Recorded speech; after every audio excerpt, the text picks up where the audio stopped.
Ao mostrar o aplicativo que temos até agora aos usuários da agência de viagens, dá-nos a sua aprovação e lembrar-nos que para cada atração turística desejam registrar a cidade na qual se encontra.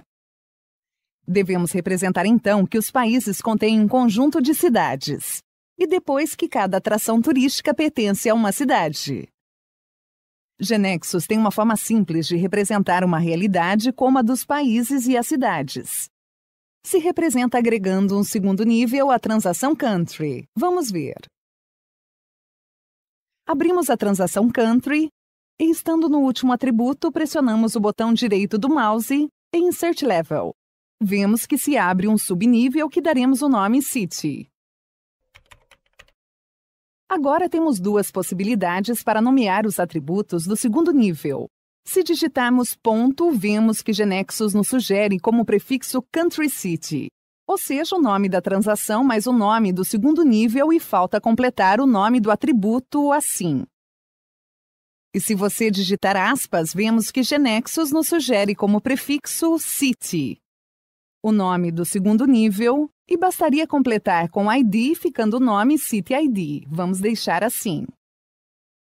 Vemos que fica o domínio ID, e na linha seguinte digitamos aspas e completamos o nome do atributo com name. Esta transação de 2 níveis representa que cada país contém várias cidades, e que cada cidade pertence a um único país. Salvamos as alterações e observamos como GeneXus modificou o webform para esta transação, depois de ter definido um segundo nível com cidades. Vimos que agora para cada país é possível ingressar um conjunto de cidades. Agora voltamos à estrutura da transação. Para toda transação de 2 níveis, GeneXus determina que deve criar 2 tabelas físicas. Uma tabela surge do primeiro nível, nesse caso para registrar os países, de chave primária Country ID, e outra tabela física associada ao segundo nível para registrar, nesse caso, as cidades de cada país. Vamos nos concentrar na chave primária da segunda tabela que será criada. Está composta por 2 atributos, Country ID e City ID. Isto significa que o identificador único das cidades está composto por ambos atributos. Vamos executar a aplicação para ver isso. Pressionamos F5. Vemos que GeneXus está nos propondo criar uma tabela na base de dados de nome Country City. Esta é a tabela que se cria a partir do segundo nível que definimos na transação Country. E seu nome se pega do nome da transação mais um nome que demos ao segundo nível. Tal como explicamos, sua chave primária é composta pelos atributos Country ID e City ID. Vamos realizar esta criação na base de dados. São gerados os programas necessários e se executa a aplicação. Vamos executar a transação Country para ingressar algumas cidades para os países que temos armazenados. Vamos consultar o primeiro país que temos armazenado. É Brasil, e agregaremos uma cidade. A identificamos como a cidade 1 deste país e é Rio de Janeiro.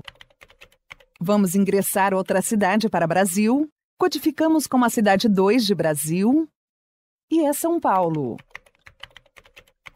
Confirmamos. E agora vamos ao segundo país que temos, que é a França. Adicionamos uma única cidade, Paris. E confirmamos. E por último, agregaremos cidades para a China. Localizar a China e agregaremos como cidade de número 1, Beijing.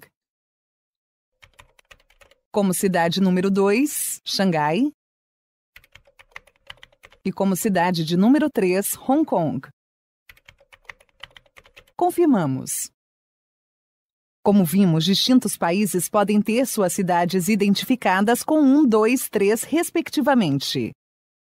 Porque a cada cidade não identifica somente seu número de cidade, mas as cidades também são identificadas com base no país a que pertencem. Observemos que para o mesmo país não é possível repetir o valor do identificador de cidade. A aplicação avisa que para esse país já existe uma cidade com dito valor de identificador. Agora voltamos ao GeneXus e vamos atribuir a cada atração uma cidade. Abrimos a transação Attraction e agregamos um novo atributo. Digitamos C e escolhemos a City ID. Pressionamos Enter para agregar outro atributo e escolhemos City Name. Na agência de viagens, nos indicaram que a cidade da atração deve poder ficar sem ser especificada. Para tal, configuremos para City ID a propriedade no label em Yes. Como já explicamos, essa propriedade somente se configura em Yes para chaves estrangeiras, porque para ela se controla que o valor referenciado exista, e esta é a forma de habilitar que o valor não precisa ser indicado. Gravamos as alterações e subimos os objetos modificados a GX Server. Selecionamos Knowledge Manager, Team Development, agregamos um comentário e pressionamos Commit. Agora pressionamos F5, nos informa que a tabela Traction requer uma conversão, a qual consiste em agregar o atributo City ID, que pode ser deixado sem especificar. Continuemos.